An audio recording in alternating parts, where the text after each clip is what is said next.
ఈ రోజుతో మా బుడ్డోడికి సంవత్సరంన్నర పూర్తయింది. హలో మా అందరికి నమస్తే, నేను మీ వైల్వి బాలు. చాలా రోజుల తర్వాత మన షెడ్ లోపలికి అయితే వచ్చామన్నమాట గుడ్లు ఏరడానికి. అలా మన షెడ్ లోకి వచ్చి మన పనులన్నీ పూర్తి చేసుకుని ఇంటికి అయితే బయలుదేరాను మళ్ళీ. ఎందుకంటే ఈ రోజు మన బుడ్డోడికి ఇంజక్షన్ వేస్తారనమాట. సంవత్సరంన్నర వస్తే పిల్లలకి వేస్తారు కదా ఇంజక్షన్ లో. నేను ఇంటికి వచ్చి మా ఆవిడ వీడిని నీట్ గా రెడీ చేసి ఉంచింది. కానీ పాపం వాడికి తెలియదు కదా ఇంజక్షన్ ఉన్నాయని వాడికి. ఈ రోజు ఇంకా మేము ముగ్గురం కలిసి ఇంజక్షన్ ఎక్కడ వేస్తారు అక్కడికైతే వెళ్ళిపోయామన్నమాట. చక్కగా బండి మీద వచ్చేసరి మా ఓడి జుత్తు మొత్తం చెదిరిపోయింది. సర్లే కానీ ఇద్దరు వెళ్ళి జాగ్రత్తగా ఇంజక్షన్ వేసుకుని వచ్చేయండి, నేను ఎక్కడ ఉంటానని చెప్పాను. నేను ఒక్కడే నేను పట్టుకోలేను బావా, ఇంజక్షన్ వేసేటప్పుడు గదిలిపోతాడు, నువ్వు కూడా రా అని చెప్పింది మా ఆవిడ. సర్లే పద అనుకోని నేను కూడా అక్కడికి వెళ్ళాను మామ. ఈలోగా మన సబ్స్క్రైబర్ ఒకరు మనల్ని గుర్తుపెట్టి మన దగ్గరికి వచ్చారనమాట. సారీ మామ, మన దగ్గరికి కాదు, వాళ్ళు కూడా ఇంజక్షన్ వేసుకోవడానికి వచ్చారనమాట. వాళ్ళ పాపకి, వాళ్ళ పాప అయితే చాలా క్యూట్ గా ఉంది మామ. 10 నెలల ఇంజక్షన్ వేయించడానికి వచ్చారంట. పాపే కాదు, వాళ్ళకి మనలాంటి బొడ్డాడు కూడా ఉన్నాడు అనమాట. ఈ అబ్బాయికి వచ్చేసి 2 సంవత్సరాలు అనమాట. నేను వచ్చినప్పటి నుంచి అటు నుంచి ఇటు నుంచి అటు పరిగెడుతూనే ఉన్నాడు. ఈలోగా మన ఆశావర్ధన్ గారు వచ్చి, బాలు నువ్వు బయట ఏం చేస్తున్నావు, బాబుకి లోపల ఇంజక్షన్ వేస్తుంటే లోపల రా అని పిలిచారు. తీరా లోపలికి వెళ్ళేసరి మా బాబుని నువ్వు పట్టుకుని కూర్చో కుర్చీ మీద అని చెప్పారు. ఏంటి వాడు అటు ఇటు కదిలినప్పుడు ఆ ఇంజక్షన్ వాడికి పొడపోయి నాకు పొడిచారు అనుకో, అయ్యి బాబోయ్ నా వల్ల కాదండి, మీరే పట్టుకుని మీరే ఇంజక్షన్ వేసింది అని చెప్పాను. మన బొడ్డోడిని అయితే ముగ్గురు పట్టుకున్నారు మామ, అయినా వాడు కదులుతూనే ఉన్నాడు. మెల్లగా వాళ్ళే జాగ్రత్తగా చూసుకుని ఇంజక్షన్ అయితే వేసారనమాట. ఎప్పుడు గోల్ చేసి మన బొడ్డోడు 2 ఇంజక్షన్లు పడేసరి దెబ్బకి సైలెంట్ అయిపోయాడు. ఇంజక్షన్లు వేసాక బాబుకి కావాల్సిన జాగ్రత్తలు అయితే చెప్పారనమాట ఆశావర్ధన్ గారు. అలాగే కొన్ని మెడిసిన్స్ కూడా ఇచ్చారు. ఆ మెడిసిన్స్ తీసుకుని మెల్లగా ఇంటికి అయితే వచ్చాం మామ. అలా వాడిని ఇంటికి దింపేసి డ్యూటీకి వెళ్ళిపోతుంటే నాయన కథలు వచ్చేయడానికి చూస్తున్నాడు. కానీ వాడి దగ్గర నుంచి తప్పించుకొని మెల్లగా మన సీటు దగ్గరికి అయితే వచ్చామన్నమాట.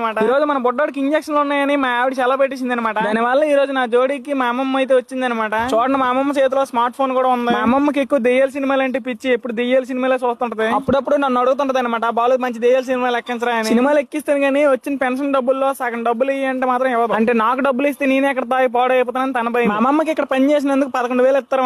అలాగే పెన్షన్ డబ్బులు కూడా వస్తాయి. ఈ డబ్బులన్నీ ఏం చేస్తారు అనుకుంటే దాచుకుంటది అనమాట. అలా దాచుకున్న డబ్బులు మొత్తం ఒక దగ్గరికి పోగేసి తిరగడానికి వెళ్తది అనమాట. తిరగడం అంటే ఎక్కడికో కాదు మా గుడికి వెళ్తది అనమాట. తనకు నచ్చిన గుడికి అయితే వెళ్తుంటది. మా అమ్మమ్మకి దెయ్యాల పిచ్చి ఎంత ఉందో అంతకు మించి దేవుడి పిచ్చి ఉందనమాట. తనకు నచ్చిన గుడికి వెళ్తది, తనకు నచ్చిన తిండి తింటది, తనకు నచ్చిన బట్టలు కొనుక్కుంటది, తనకు నచ్చినట్టు బతుకుతుంది. ఎందుకంటే తన కష్టం మీద తను బతుకుతుంది అనమాట. ఈ వీడియో ఎక్కడో మొదలు పెట్టి ఎక్కడికో వచ్చేసాను మామ. ఎందుకంటే మన వీడియోస్ అన్ని ఫ్లో లో వెళ్ళిపోతాయి అనమాట. మనం స్క్రిప్ట్ రాసుకుని వీడియోస్ ఏం చేయము. మీరు ఎంతవరకు వచ్చారంటే మన వీడియో మీకు తప్పకుండా నచ్చే ఉంటది. నచ్చితే మాత్రం లైక్ చేయండి. అలాగే కొత్తగా ఎవరైనా మన ఛానల్ కి వస్తే సబ్స్క్రైబ్ చేసుకోండి. నెక్స్ట్ వీడియోలో మళ్ళీ కలుద్దాం. అందరూ జాగ్రత్తగా ఉండండి. Bye bye.